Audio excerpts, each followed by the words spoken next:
Hey y'all, hi. So I am just filming a quick little video today about No by July, kind of a check-in video, and hopefully it'll be an extra video, like you'll still get the same number of videos that you usually get on my channel this week, plus this one, because I know that not everyone's doing No by July. It may not end up being a very robust video. I just want to check in with you. It's been 1 week as I sit here since the beginning of No by July. I've had a lot of feelings, I've had a lot of thoughts, and I know that those of you who have quit shopping for the month of July like I have are probably having a lot of thoughts and feelings too. So this video is just a place for us to come together. I've taken a couple of notes. I'm just going to go through them and that's going to be it. If this is your first time to my channel, then welcome. I'm so glad you're here. My name is Hannah and I love beauty. So this is a beauty channel, but for lovers of beauty, sometimes it can be hard to put the brakes on overconsumption. And I was finding myself struggling at the end of June, not to buy too much, not to spend too much time shopping online. So I decided to do a short month-long no buy for the month of July. And that's what this video is about. I hope you'll subscribe if you're not subscribed, especially if you're looking for balanced beauty content. Now let's go ahead and get into the meat of the video. So one of the things that's been weird for me, and one of the reasons that I wanted to film this video, is that I decided to do No by July kind of quickly. I got to the end of June and I was like, panic, red alert, right? And I just basically in the course of 24 hours, I got the idea. I was like, I'm going to do this. And then I filmed the video and then we were off and running. And that means that there were like 4, maybe even 5 videos in the lineup that I filmed, not only before the beginning of July, but before I had even decided I was going to do No by July. And it's been a little bit weird for me to have those videos posting one after another in July because I'm like editing a Hannah who didn't know that she wasn't going to be shopping in July and then posting videos of a Hannah who didn't know that she wasn't going to be shopping in July. And also Instagram, like Instagram stories. I've been trying to do Instagram reels. So I worked really hard on this Instagram reel where I was unboxing a couple of pairs of shoes that I bought back in June. And you know, it makes sense. I bought the shoes in June. I filmed the reel in June. I've been editing it, trying to figure out how to make it work. And then I'm posting it at July and it's like my 2 new pairs of shoes. And that just, it doesn't line up with what my current experience is. So social media is weird, right? There's always a little bit of a disconnect between what you're doing in the very moment when you post the thing and what the thing that you're posting shows you doing, because it takes a lot longer to edit and prep pictures and videos for social media than it looks like it takes when you're watching it on the other side. And I don't know if there's any takeaway for this. It's not like a big problem or something. It's just something that I wanted to mention. It's been part of my experience as a content creator, having decided to do No by July at the very last minute. But the good news is that since the beginning of No by July, I have filmed a number of videos that are more in the spirit, right? So I did a Shop My Stash video in 2 parts, actually, shopping my stash at my actual vanity, and then a video applying that makeup. I just filmed another pretending to shop at Sephora. That's actually this makeup. So you'll see this makeup up on my channel maybe next week, maybe a little bit longer than that. I've done some overhead filming, filmed myself building an eyeshadow palette, filmed myself swatching all of my blushes. And of course, Joe is still scheming and planning to spend the channel's budget on some stuff for me to review. That will be a very different kind of review video for me. I think there is another review video that I filmed back in June. It's a review of the Rose Ink, the new Rose Ink makeup. That is probably going to post next week. And I think that that might be the last one. That might be the last video representation of a Hannah who didn't know that she was going to do No by July. I think that this is all just to say that it's been a little bit discombobulating. I think that it was because I made such a split-second decision and I didn't have time to plan a bunch of no buy content to launch at the beginning of July. That would have been ideal. Maybe I'm just not that organized. And also I am doing it for myself. You know what I mean? Like my No by July is literally for me. I was like, I feel like I wasn't at the point where I was having a terrible issue, but I was like, I'm about to be having a terrible issue and I need to take myself in hand. I'm excited to be making some content about it. And it's been really cool to see how being on a no buy for July has shaped the content that I have filmed over the past week that's going to be posting in the coming weeks. But I'm just discovering that as I live through it. You know what I mean? Ultimately, for me, the no buy is about my own behaviors, my behaviors when I'm not on camera. And that is the next thing that I'm going to talk about. So I have noticed over the past week that there is this rotating complement of things that I think that I might buy, things that I've been thinking about already for months, well, weeks, if not months. And they pop up all the time in my brain as I go throughout my day. A different cover for the body pillow that's on the bed that would make it look better on the couch because I'm thinking about moving it to the couch. But I can't move it to the couch in its current cover because it clashes with the entire living room. So these little logistical things, right? Like in order for this to go here, then this has to happen. And then we would have to buy something to make it work. Replacements for some coffee cups that have broken. I had a set of 4, 2 broke, and I use one every morning. And every time I'm like, oh, I should get around to buying 2 more of these cups. In the same vein, we had some big mugs that we left in LA when we moved. And so every couple of days I look in the cabinet and I'm like, I should get some big mugs to replace those mugs. There are also little storage things that I'm always thinking about, like how are we going to store our records? Maybe we need to buy some crates for the records. Maybe we need to do a piece of furniture for the records. My shoe collection is still, in spite of the new shoes that I bought recently, it's still very spare. My shoes had all basically been reduced to tatters around the time of the beginning of the pandemic. And then I haven't bought any new shoes over the course of the entire pandemic because I wasn't going outside very much. And every couple of days, I look at my shoes and I'm like, oh, I definitely need another pair of sandals, or I definitely need another pair of sneakers, et cetera, et cetera. And the reason I haven't bought all of those things previously, like I've been thinking about for months, the pillow cover, the mugs, the other thing, is just because I can't buy every single thing that we need for the house all at one time. It would be too much money. And I've been making these judgment calls about what is going to bring me the most joy. And I've ended up choosing things like a new sweater vest instead of new mugs or more shoes for the past several months. But those things that I've been not buying in favor of other things, they're like living rent-free in my head, you know? They're like on a merry-go-round in my head, singing a loud song, even though clearly none of those absences are keeping us from functioning. So there's the rotating complement of things that I sort of subconsciously think about buying all the time. And there are all of these new things that have come onto my radar in the past week. My no-buy is specifically to help with browsing behavior, and I have not been doing nearly as much of that as I was doing before. Partly because when I catch myself in the act, I'm like, oh,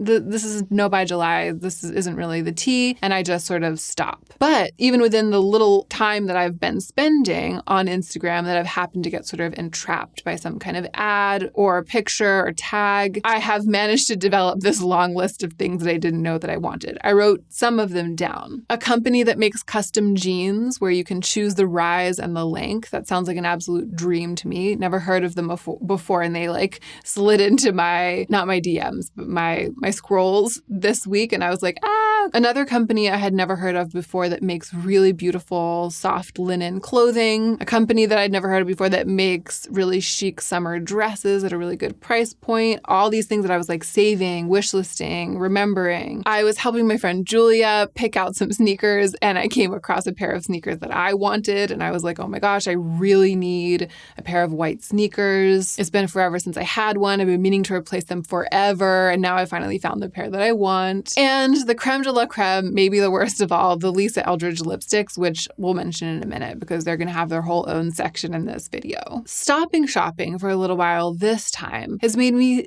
see it in this way. It kind of feels like, it's like, what difference does it make if it's the mugs and the pillow covers or if it's the coffee cups and the jeans? I mean, it makes a practical difference in my day-to-day life because in one scenario, I'm sitting on the couch with the body pillow behind me and its new cover, drinking from a new mug. And in the other scenario, I'm walking around in my new sneakers with my new coffee cup. And those two situations are different, but in a lot of ways, they're not different because in either scenario, I'm still me with my same quirks and my same challenges, with my good days and my bad days. I still have to do the same work on myself to do the work that I want to do in the world, to transform into the person into whom I want to transform. And I'm not saying that those desires are silly or that I never want to buy anything beautiful again. In fact, another thing that's going on in this week is that I'm kind of excited about having a whole month of runway to kind of figure out which of the things on these lists is the thing, or which couple of things are the things that are going to bring me the most joy and that are going to be the good decisions. It's like I'm excited about what the No Buy month is going to do for the making of those decisions later. But what's happened in one short week is that the questioning and decision making, it's become something that I'm highly aware of. And I sort of feel like we've switched places, kind of. Like I see myself keeping the list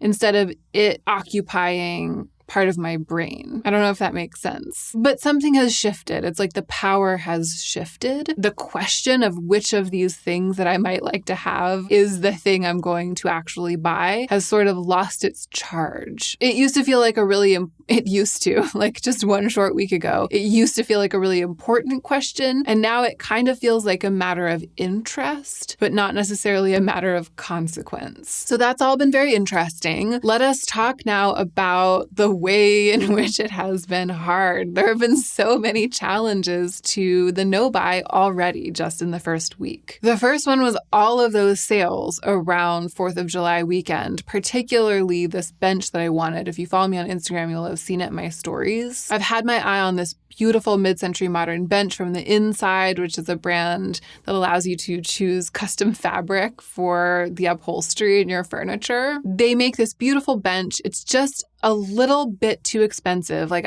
I could have bought it really any of the months since we moved in, but I would have had to not buy like a rug, like the rug that I bought for my office one month, or my Baba sweater for myself and the one that I got for my mom, because I don't need it, because I have a bench for my vanity that's working. It has just gotten pushed out every month, pushed off the list in favor of other things, which happens naturally, right? That's what budgeting is. You prioritize, and for a lot of real practical reasons, it's gotten deprioritized every time. And it went on sale. They had a site-wide like 20% off sale over that weekend right after the first of the month. Here's the thing, even on sale, it would still have been hundreds of dollars. It would still have been a significant purchase, and it probably wouldn't have been the right thing for me to decide to buy it, especially since I had just bought these sweaters from Baba. But because of the way that sales work on us, it just felt like a gut punch. I was like, this is the month that I've vowed not to buy anything. And this is the one time, of course, that might not be true. They might have another sale in a couple of months. But in the moment, it felt like this is the one time that I could have saved kind of a lot of money on that bench. But I made it through. I didn't buy it. There were also, it's just, that weekend was a bonanza. Everybody was having a sale. All the clothing brands that I keep track of, everything I've wanted for like the past 3 months was suddenly magically on sale, but I was suddenly magically on a no buy, so I ignored it all. Another challenge, as soon as July started, I realized that I was totally out of the Mizon sugar scrub that I use as a mask in the bath. Technically, because I'm on a replacements only no buy for skincare, technically I could buy it without breaking my rules, but I'm not going to do that. I have other skincare. I have, I think, one mask right now. It's a clay mask. It's not my favorite, but I can just use that when I'm masking in the bath. It just seems kind of petty and grubbing to like freak out and replace it. There are just 3 more weeks left in the month. Like, I can do it. I can handle being without that, even though it's sort of a semi-staple skincare item. I'm going to be fine. My skin's going to be fine. It's more important to me to preserve the sanctity of the no buy, right? To not like give a little, like an inch and then another inch, another inch. I just want to keep it clean, because I know there are benefits to that. I know that there are benefits to sticking to it, even if it sometimes seems arbitrary. It's like an issue of strength, So I miss it. I miss that piece of skincare. It's definitely giving me a dose of no buy deprivation not to have it. And if I had remembered it, if I had thought about it at the end of June, I would totally have placed an order right at the end of June. But I didn't remember, and here we are, and it's fine.